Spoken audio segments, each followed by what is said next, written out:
Bonjour à tous. Bonjour à vous sur place. Bonjour aussi à vous en ligne. Bonjour aussi à l'équipe Primark qui est avec nous aujourd'hui. Tout d'abord, on va attendre juste 1 ou 2 minutes histoire que tout le monde puisse arriver. Et après, on va recommencer d'ici 32 ou 33 maximum. Merci à vous. Et merci à Julien. Merci.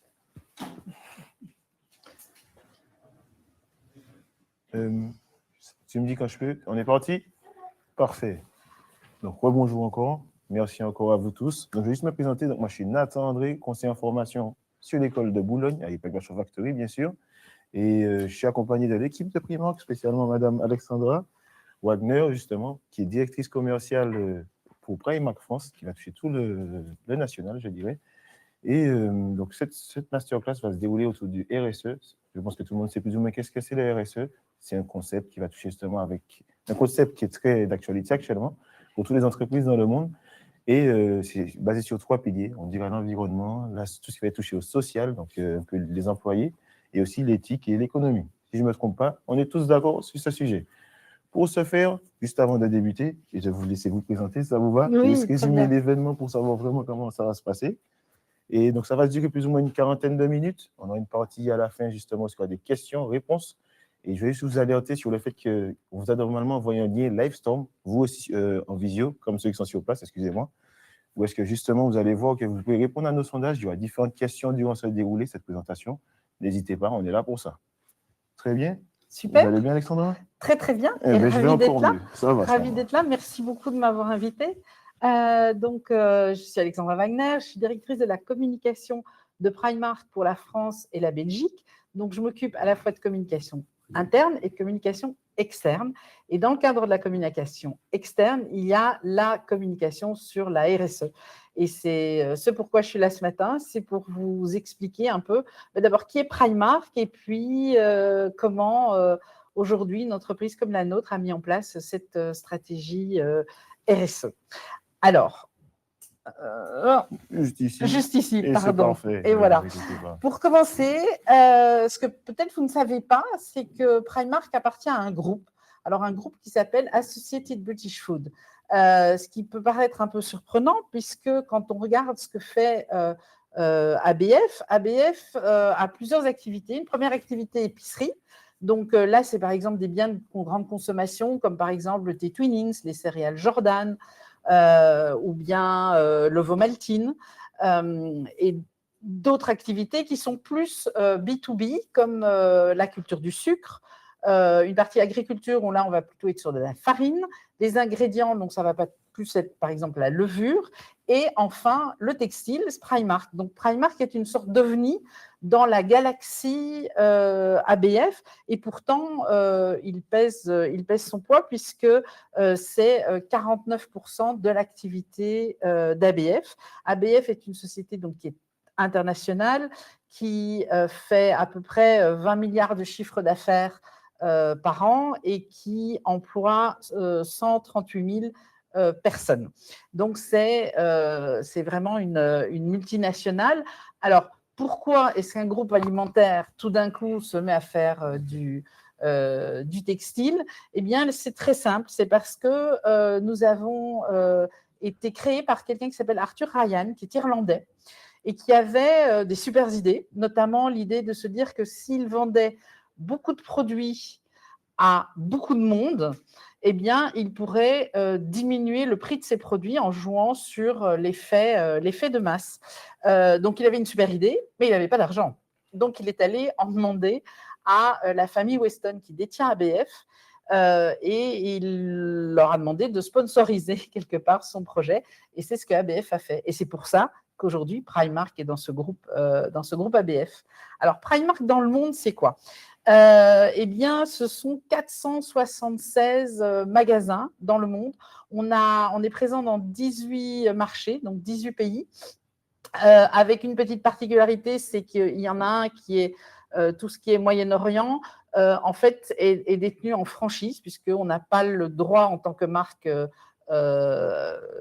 irlandaise de directement vendre dans ces pays-là. Donc, il faut passer par un système de franchisé. Et donc, nous avons ouvert notre dernier magasin au Koweït, et c'est donc sous cette mécanique de franchise. Comme je vous le disais, on est irlandais, donc notre siège groupe, il est à Dublin. On existe depuis 57 ans. On est 80 000 à travailler chez Primark, donc c'est pas peu. Vous verrez, même en France, on est nombreux. Et comme quand Primark a été créé, le premier marché, ça a été l'Irlande. Ensuite, le concept a été exporté en Angleterre, en Espagne et en France. Et bien naturellement, l'Angleterre, l'Espagne et la France sont les 3 premiers pays les plus importants pour Primark. Si je fais maintenant un petit focus sur la France. Alors nous, notre siège social, il est à Créteil. Alors, Créteil, on est au-dessus du plus gros magasin qui est à Créteil-Soleil. En fait, historiquement, tous nos sièges par pays sont au-dessus du plus gros magasin. Alors, Créteil, c'est bien. Si j'avais travaillé en Italie, je serais à Milan face au Duomo, qui est quand même un très, très beau bâtiment. Mais bon, là, nous sommes à Créteil. On est près de 7000 à travailler chez Primark, ce qui est beaucoup puisqu'on n'a que 30 magasins. Pour vous donner une idée, un de nos concurrents sur les chaussettes, par exemple, c'est Action. Je pense que vous connaissez tous Action. Eh bien, Action, en France, a 800 magasins.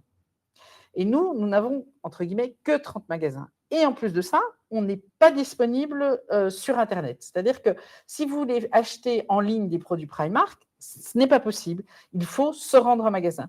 Donc, en ce sens, on est une sorte d'ovni dans la galaxie du retail, puisque toutes les marques que vous connaissez certainement, qui sont H&M, Zara, Kiabi, ont fait le choix de l'omnicanalité et donc de vendre à la fois dans des magasins physiques, mais aussi sur Internet, ce qui n'est pas notre cas.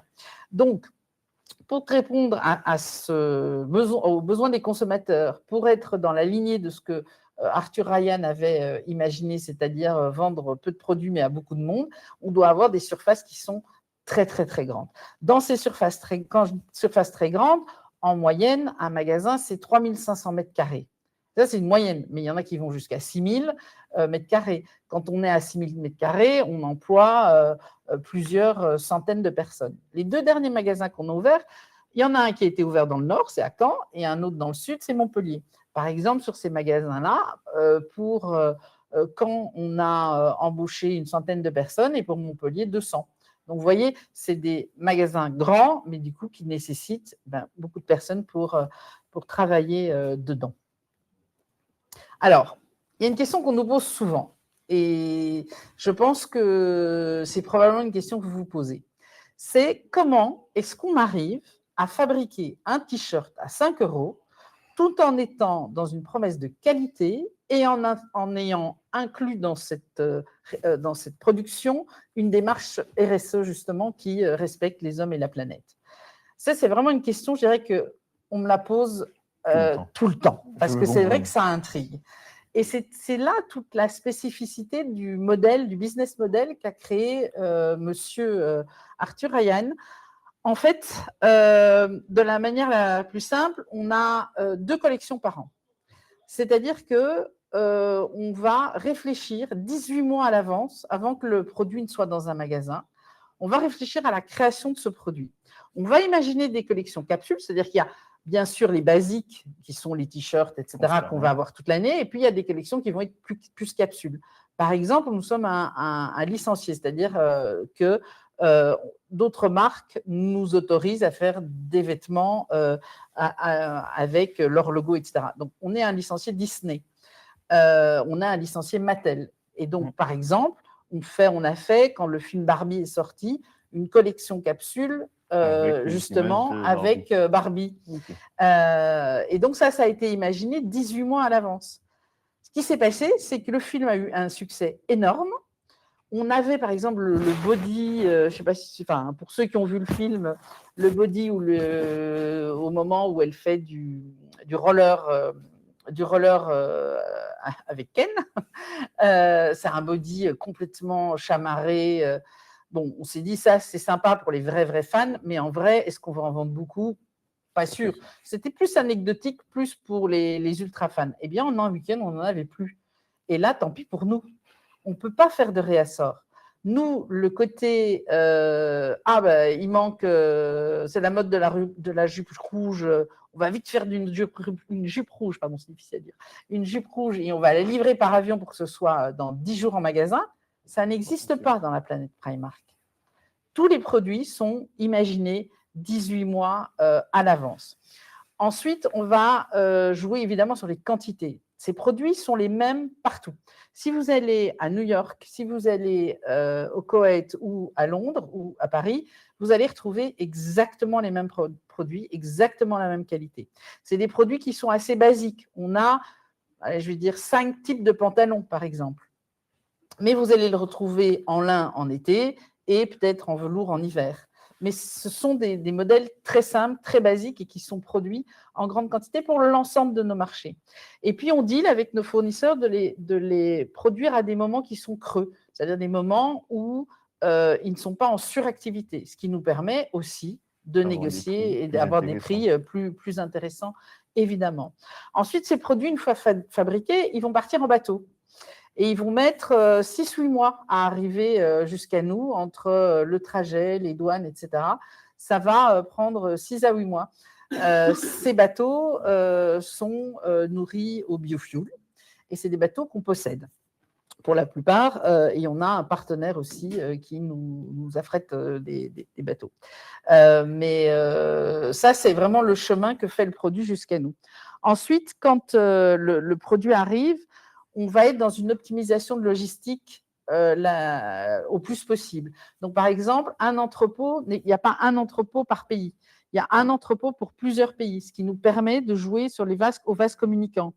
Il y a, par exemple, le t-shirt jaune qui va mieux marcher en Hollande qu'en Belgique. Et bien, du coup, ce n'est pas grave. Les Hollandais vont pouvoir piocher sur la quantité qui est prévue pour la Belgique, par exemple.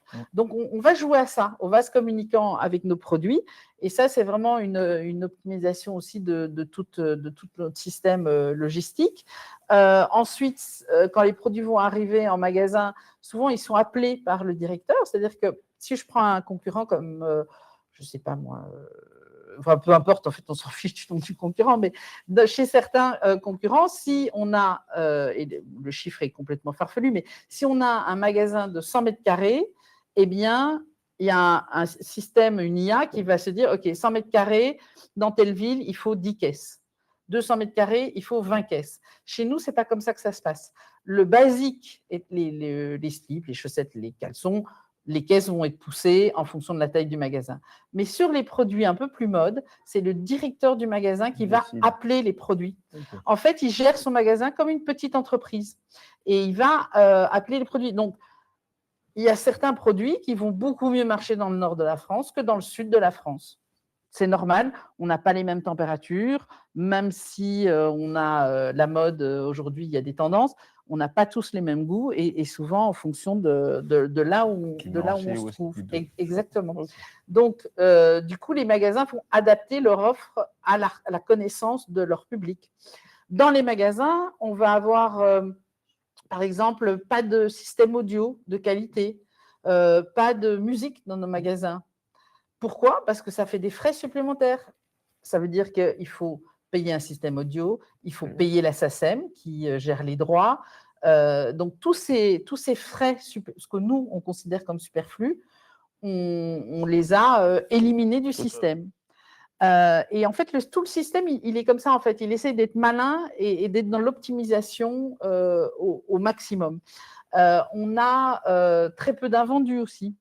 Ce qui paraît assez étonnant, mais en fait, les invendus qu'on va avoir, c'est un bouton arraché, quelqu'un qui a essayé une chemise qui a une trace de rouge à lèvres, des chaussettes qui sont dépareillées, parce qu'on traque aussi tout ce qui est emballage en plastique unique.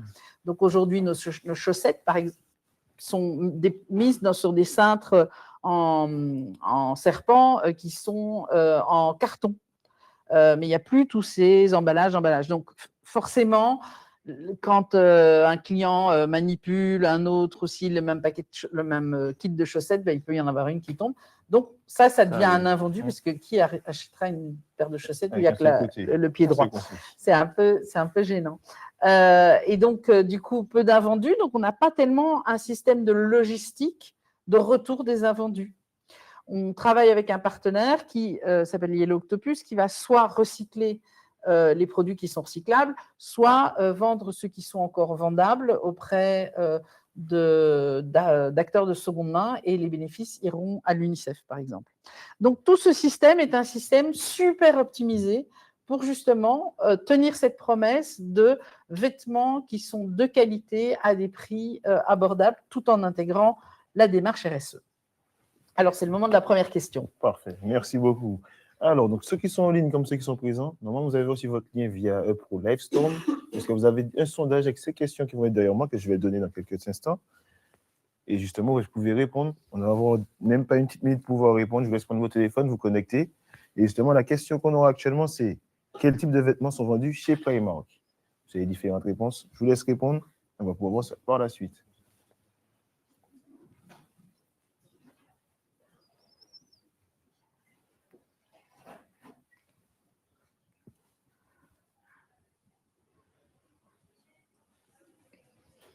Normalement, elle est assez facile, la question, si je ne me trompe pas. Même moi, j'ai la réponse.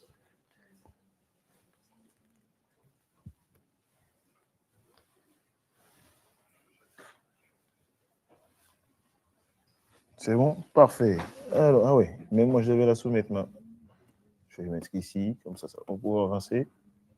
Très bien. Donc, normalement, si je switch, on pourra avoir la réponse. Et c'était bien la réponse 1 qui était demandée. Et c'est la réponse 1. Effectivement, comme je vous le disais, 50% de basiques et 50% de produits plus fashion. Alors, si je rentre dans le cœur du sujet, qui est la RSE. Notre stratégie RSE est une stratégie qui a été construite il y a déjà plus de 15 ans, mais qui n'a été révélée qu'il y a 3 ans. Et ça, c'est dû à Primark, parce que Primark aime faire les choses bien avant de les dire. Sauf qu'il y a un moment, il faut y aller, et il faut quand même dire ce qu'on fait, parce que sinon, il y a plein de fantasmes qui circulent. Et donc, du coup, notre stratégie qu'on a baptisée Primarkers, elle s'articule autour de 3 produits, comme vous l'avez dit. Basiquement, le produit, c'est-à-dire comment on fait en sorte que le produit soit plus durable et qu'on puisse allonger sa durée de vie pour plus de recyclabilité, etc. Comment on fait pour protéger la vie sur la planète et conserver notre écosystème? Et le pilier humain, comment on améliore la vie des personnes qui sont à la fois chez nous, dans nos pays, qui travaillent avec nous dans nos magasins, mais qui sont aussi chez nos fournisseurs. Donc, je vous propose de rentrer dans chacun de ces piliers. Le premier étant le produit. Alors, on a des objectifs qui sont vraiment liés à la durabilité et à la circularité. Ces objectifs sont les plus importants. C'est d'ailleurs, si vous suivez un peu les actualités, la réglementation aujourd'hui, enfin en tout cas la France est en train de réfléchir à comment justement définir ce que c'est qu'un produit durable, circulaire, pénaliser l'ultra fast fashion qui produirait des produits qui ne seraient pas dans ce cadre-là. Donc, c'est vraiment un sujet important. Tous nos objectifs sont des objectifs qu'on s'est fixés pour les atteindre entre 2027 et 2030, suivant les objectifs. Donc, c'est demain. Et le rapport annuel nous permet de montrer justement l'avancée sur ces objectifs. Donc, par exemple, aujourd'hui, j'ai une petite coquille que j'ai laissée passer. Évidemment, ce n'est pas 574%, parce que ça, ce serait inexplicable, je ne pourrais pas vous l'expliquer. Mais 74% des vêtements qui sont désormais fabriqués à partir de fibres recyclées ou de coton d'origine durable, c'est-à-dire soit du coton biologique, soit du coton durable. Nos produits aussi, 77% passent les 45 lavages avant de montrer un signe de fatigue.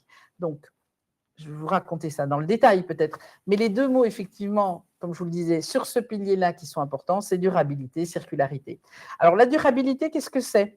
En fait, il y a 2 façons de le voir. Soit on part de la durabilité physique, intrinsèque du produit, c'est-à-dire à partir de quelle fibre il a été fabriqué, quelle est la traçabilité de ce produit, où a-t-il été, où tissu a-t-il été tissé, où le coton a-t-il été récolté. Donc, il y a vraiment les aspects physiques, composantes physiques du produit.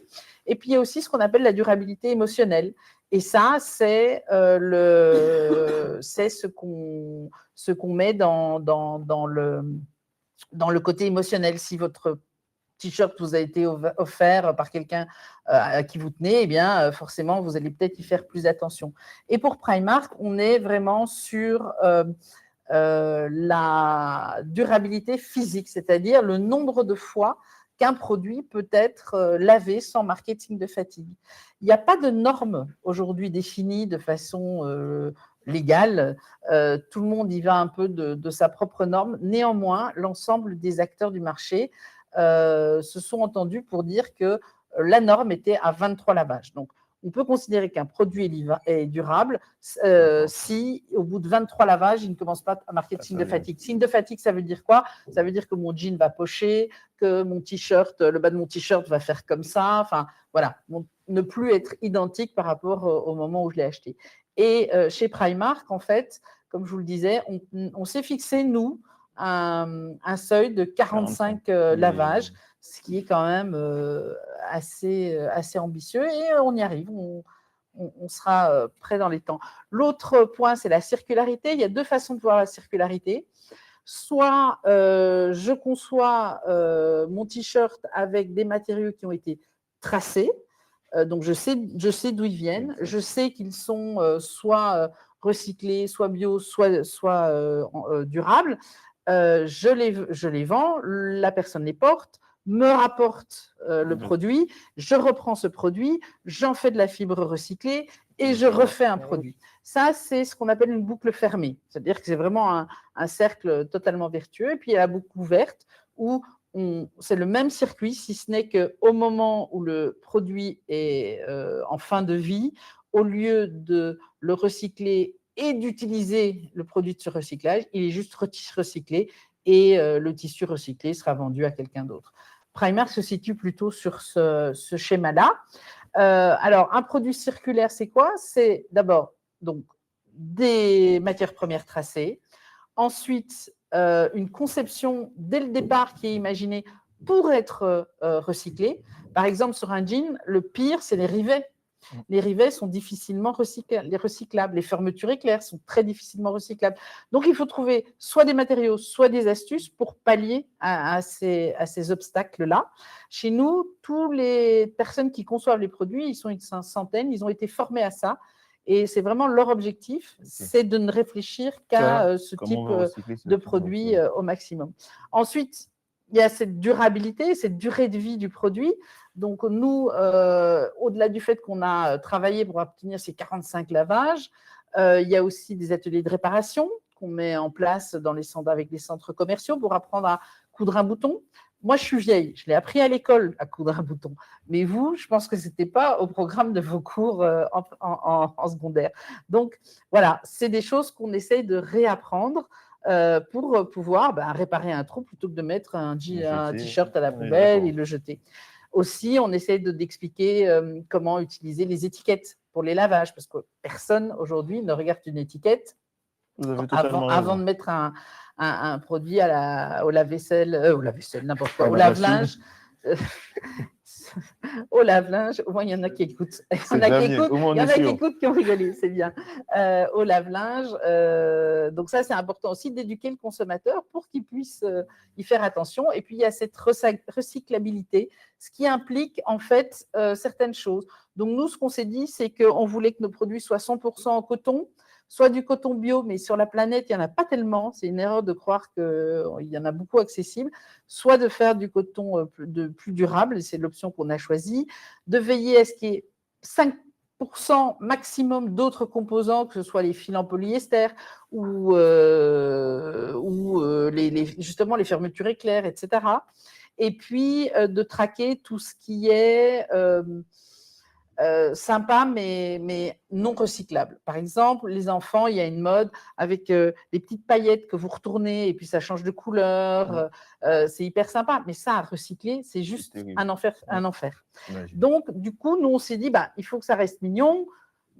Qu'est-ce qu'on fait? Donc, on est passé à la broderie. Donc, maintenant, on passe, par exemple, le t-shirt Le Roi Lion, bah, au lieu d'avoir la tête du Roi Lion floquée, on est avec une tête du Roi Lion brodée. Pourquoi? Parce que quand on recycle, eh bien, c'est beaucoup plus simple. Voilà, donc ça, c'est toutes les normes sur circularité et durabilité. C'est encore moi de jouer, je crois. Et voilà. Très bien. Donc, je vous laisse vous reconnecter pour ceux qui sont en ligne comme pour ceux qui sont sur place. Et justement, notre question va être la suivante. Selon Primark, justement, qu'est-ce qui inclut cette notion de circularité? Je vais répondre aussi. On va voir si je vois la bonne réponse ce coup-ci. Ah. J'espère. Suspense est à son comble.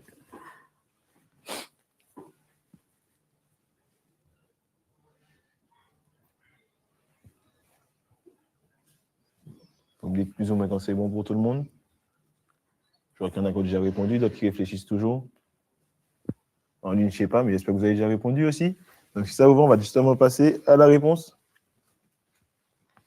Et c'était la première. Alors, il y avait un petit piège gentil, mais effectivement, la composition des matériaux est importante. Mais ce n'est pas tout de le savoir. Il faut vraiment le tracer. Il faut vraiment être sûr que le coton qu'on utilise, il soit vraiment bio ou durable. Et donc, il faut pouvoir tracer la matière première pour ensuite faire en sorte de faire des produits qui soient durables et recyclables. Nous sommes d'accord. Le deuxième champ d'action, c'est la planète. Donc, c'est protéger la vie sur la planète et en tout cas préserver la biodiversité. Évidemment, dans ce pilier-là, on va parler de décarbonation. Donc, nous, c'est un sujet qu'on a adressé, je vais y revenir dans quelques secondes, mais cette année, on a réussi à en fait réduire de 6%, ce qui est beaucoup, 5,7 si je suis vraiment honnête, le bilan carbone, notre bilan carbone par rapport à l'année passée. Et on a aussi un très grand programme de coton durable, le plus gros programme privé au monde de coton durable. Je vais vous raconter tout ça. Donc, ce programme s'appelle Cotton Connect et la décarbonation. Donc, c'est un point essentiel de ce pilier. Alors, le programme Cotton Connect, il a démarré en Inde. En fait, en Inde, le coton est détenu par des familles et c'est souvent la femme, la chef de la ferme qui détient qui a la charge de faire tourner cette ferme. Et donc, on a voulu les aider à passer à de l'agriculture régénératrice, qui permet d'utiliser moins d'eau, moins de pesticides et de produire ce coton qui est plus durable. Ça n'a pas été simple parce qu'au départ, on les a payés plus. Et puis, on s'est aperçu que c'était un peu comme au temps jadis, le mari passait le vendredi, ramassait le pognon. Pardon. Prenez l'argent et récupérait l'argent et allait en faire une utilité absolument pas pour la famille. Donc, on s'est dit ça ne va pas. Donc, on a réfléchi et ce qu'on a fait, c'est qu'on a simplement dit bon, on va vous acheter plus cher, on vous forme, voilà, on vous paye plus cher pour ce coton plus durable et surtout, on ouvre des places en classe pour vos enfants. Pour qu'ils puissent faire des études et voilà. Et moi, j'ai ma directrice générale qui a été il y a 5 ans, je crois, en Inde, constaté par elle-même ce programme et elle est dans son parcours, elle a échangé avec une jeune fille qui lui a dit mais moi, je suis la fierté du village parce que je suis la première à rentrer à l'université. Donc, ça fonctionne. Parce que ce programme a plus de 10 ans. Donc, ça fonctionne et c'est vraiment une réussite parce qu'on a formé 309 000, comme je vous le disais, agricultrices.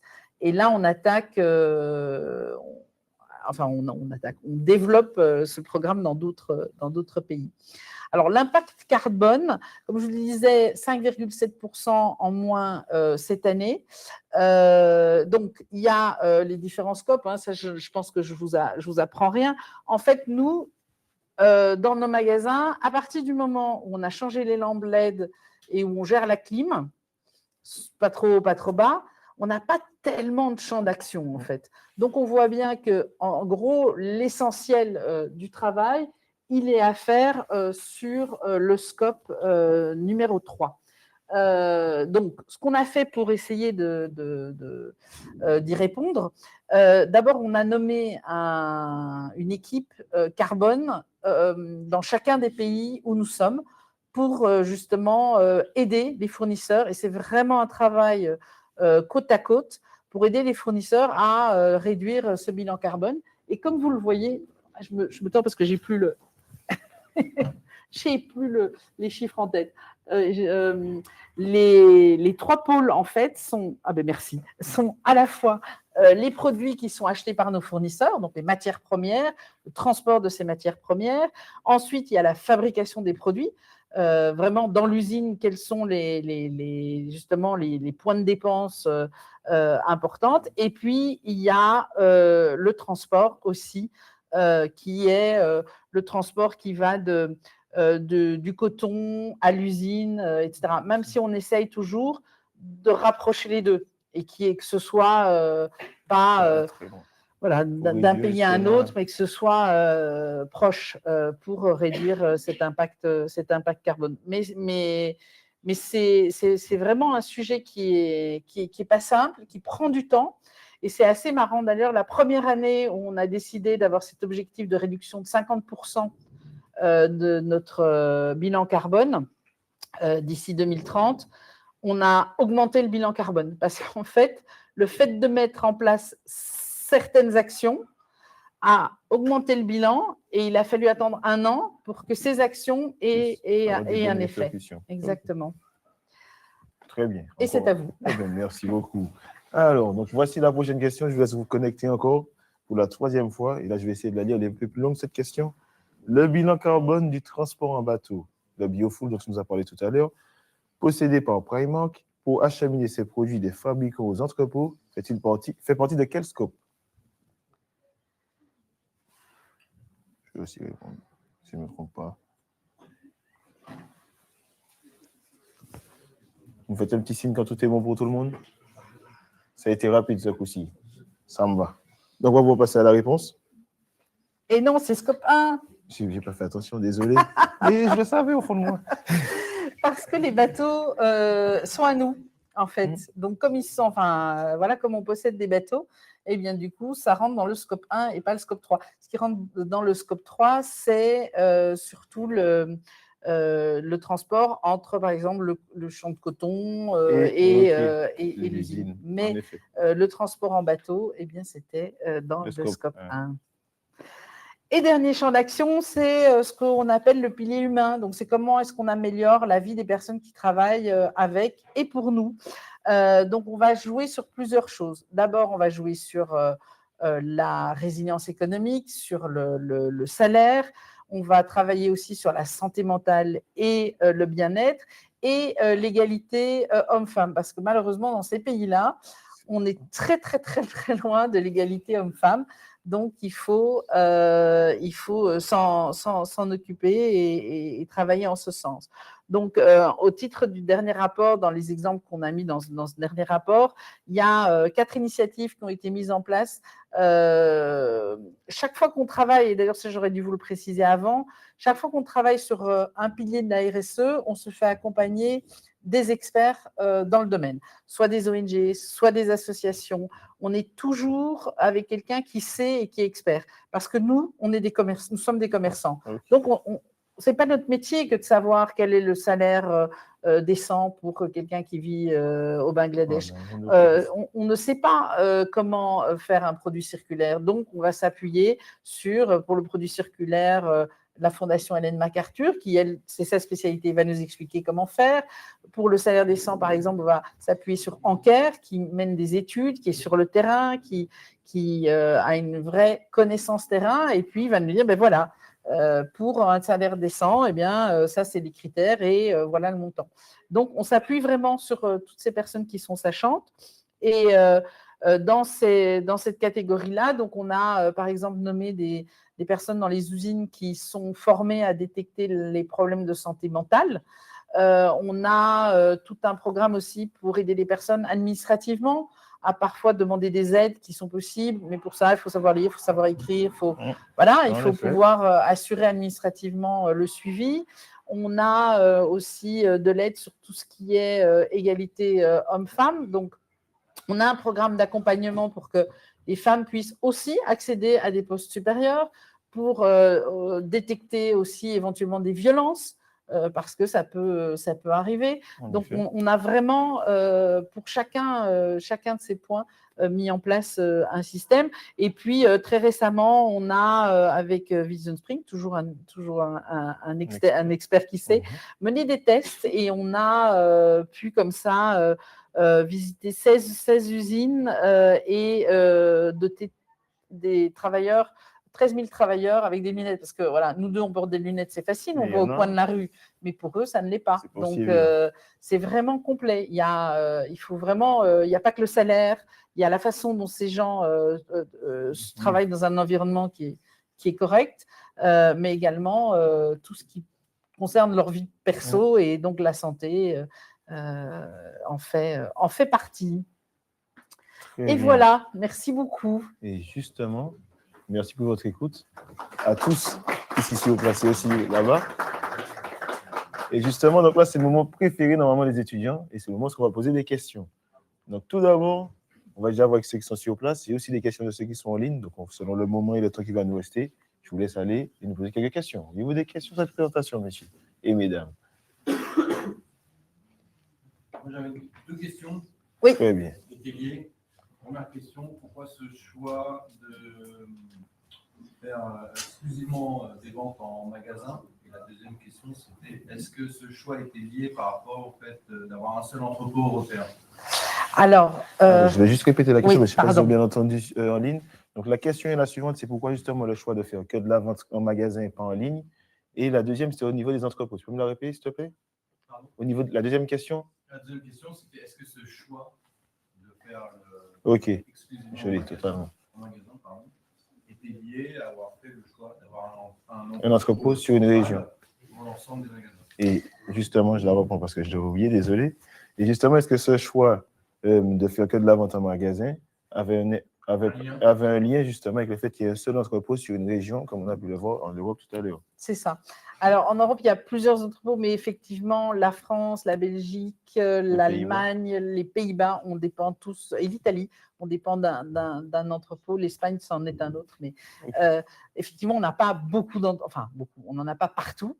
Alors, j'ai envie de dire oui et non, c'est lié. C'est-à-dire que Arthur Ryan, lui, c'était un commerçant. Et faire du e-commerce, pour nous, c'est un autre métier. C'est-à-dire que ça coûte cher de faire du e-commerce. Amener le produit jusqu'au client, ça nécessite toute une logistique avec des entrepôts qui sont même déconnectés des entrepôts des magasins physiques. Donc, ça nécessite un investissement, ça nécessite un savoir-faire.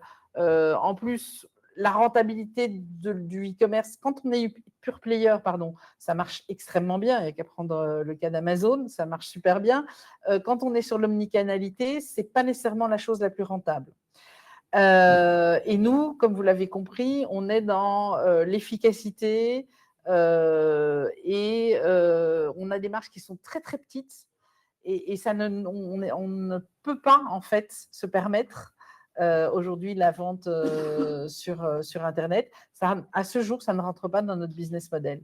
On est en train de tester en Angleterre le click and collect. Mais à nouveau, c'est un système où on fait venir la personne en magasin pour chercher le produit. Donc, ça ne perturbe pas trop notre logistique. Et ça, on peut se le permettre. Donc, voilà. Merci. Très bien. Avez-il d'autres questions? Alors, je vais demander, qu'est-ce qui fait que ce soit impossible pour l'Irlande de vendre directement au Moyen-Orient? C'est simplement les règles là-bas, d'après ce que j'ai compris. Alors, je ne suis pas une spécialiste du commerce international, mais d'après ce que j'ai compris, les règles, en fait, sont que pour vendre, par exemple, ouvrir un magasin dans un centre commercial et vendre des produits, il faut absolument passer par un système de franchisé. Voilà. Et c'est pour toutes les marques. Ce n'est pas spécifique à Primark, c'est pour toutes les marques. Et donc, c'est pour ça qu'on a cherché un partenaire qui était bien installé et qui connaissait son métier, qui avait les mêmes exigences que nous. Une autre question, ça concerne vous avez dit normalement, vous avez dit que les magasins ne mettaient pas de musique. Oui. Mais est-ce que les magasins en France sont indépendants, des franchisés, ou sont tous... Non, ils sont au sein de Primark. On n'est pas en franchise en France. La franchise, elle est vraiment uniquement pour le Moyen-Orient. En France, on est dans des centres co majoritairement. Donc, on a des bailleurs qui possèdent ces centres co. Et on a 2 magasins en propre où on est dans des bâtiments qui ne sont pas en centre co. Mais j'ai oublié le fait qu'il y ait la musique. La musique, oui, c'est ça. Donc, en fait, on fait cette politique-là, elle est vraiment nationale, quoi. C'est dans tous nos magasins. Mais c'est possible que, par exemple, un magasin dans un centre-co, s'ils veulent, mettre de la musique. Non. Même pas. Non, parce que ça voudrait dire que Primark France doit payer la SACEM. Puisque le magasin n'est pas indépendant financièrement, il dépend de Primark France. Donc, tous les nos magasins ont la même politique, que ce soit en RH, que ce soit en logistique. C'est vraiment assez… voilà, c'est très uniformisé. Très bien. Je me permets juste de répéter la question, je ne sais pas si vous l'avez entendu, mais c'était au niveau de la musique dans les magasins, pour savoir si c'était lié avec la franchise de le magasin en lui-même. Je vais prendre une dernière question, s'il vous plaît, parce que j'ai aussi des questions pour ceux qui sont en ligne, si ça ne vous dérange pas. Je vous laisse Allez-y. La question est de savoir si vous avez le programme de vous installer peut-être en Afrique, parce que certains pays en Afrique, il y a des magasins comme qui arrivent. Tout à fait. Oui, on ne s'interdit rien. En fait, on continue notre expansion, même en France. Là, cette année, on va ouvrir 3 autres magasins à la fin de l'année. Donc, en France, on continue notre expansion et dans le monde aussi. Donc, c'est pas impossible qu'un jour, effectivement, on soit en Afrique. Oui, tout à fait. Je peux pas vous donner de période parce que j'en sais rien. Mais je sais que oui, tout comme il y a le Canada aussi, il y a l'Amérique du Sud. Enfin, en fait, on n'a pas de frein. On va là où c'est possible et où les personnes, on sait qu'on va retrouver des personnes qui seront sensibles à notre offre. Et donc, probablement un jour, oui. Très bien. Alors, justement, donc là, je vais rebondir sur les questions qu'on a reçues des différents campus. On a une question qui nous vient de Caen. Avant qu'on me dise que j'ai fait les choix des campus, il faut savoir qu'il y avait plein de questions qui se ressemblaient, dont on a déjà échangé, on a déjà eu les réponses de la présentation. Donc, on a fait une petite sélection quand même en amont. Et la question qui m'a vraiment intéressé, c'est celle-là suivante. Donc, alors, de Caen, en quoi les enjeux RSE, donc environnement et sociaux, représentent-ils un défi pour le modèle économique de Primark? Alors, c'est un défi dans sa globalité, effectivement, parce que je dirais qu'il faut même dézoomer. Le plus gros défi, pour moi, c'est celui du temps. Parce qu'il faut adresser les 3 piliers, que ce soit le produit, l'environnement et l'humain en même temps. On a tendance à dire attention, si on continue à faire n'importe quoi, on va avoir certains problèmes environnementaux, sociaux, etc. C'est évident, il faut être réaliste, il faut bouger et il faut bouger vite. Donc pour moi, le défi est plus un défi du temps. On est une entreprise internationale. Alors ça a un avantage certain, c'est que si nous, on montre la voie, si nous, on arrive à être respectueux de l'environnement, si on arrive à justement faire bouger les lignes, d'autres suivront. Je pense que c'est un rôle de leader et avec d'autres qui font le même chemin, on a cette responsabilité-là. Donc, c'est très important de le faire. Mais après, l'inconvénient d'être une multinationale, c'est que certaines choses prennent du temps. On a eu la loi AGEC, par exemple. Alors, je ne sais pas si vous voyez ce que c'est, mais c'est la loi AGEC, en fait, demande, et c'est super, je trouve, que désormais, quand vous achetez un produit, vous puissiez avoir l'information de d'où vient la matière première, où est-ce que le tissu a été tissé, où est-ce que le produit a été fabriqué, etc. Ce qui sont toutes des informations, je trouve, qui sont importantes et transparentes pour la personne qui achète le produit. Eh bien, nous, on avait toutes ces informations, mais on avait des fichiers Excel, si je schématise, qui ne se parlaient pas. Les colonnes ne rentraient pas.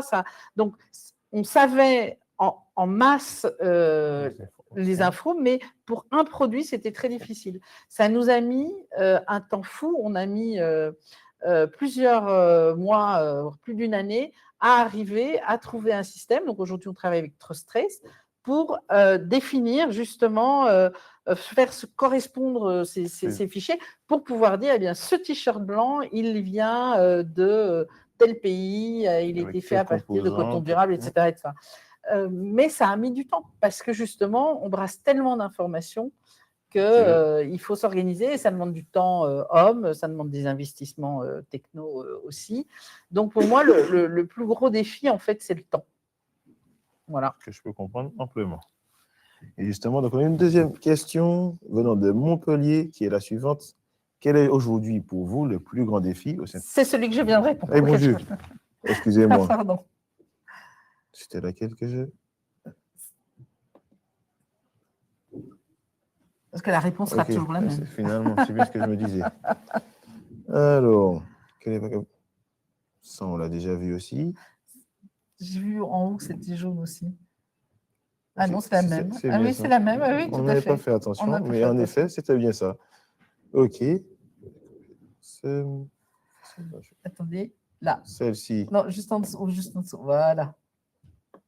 C'est celle-là que je viens d'énumérer, si je me trompe pas. Non, je pense que c'est celle d'en dessous, non? Même pas. Même pas. Bon. Mais on va faire celle d'en dessous. Si vous voulez. Comme ça, on va être bon. Comment Primark peut-elle concilier la surconsommation textile et l'engagement climatique? Oui.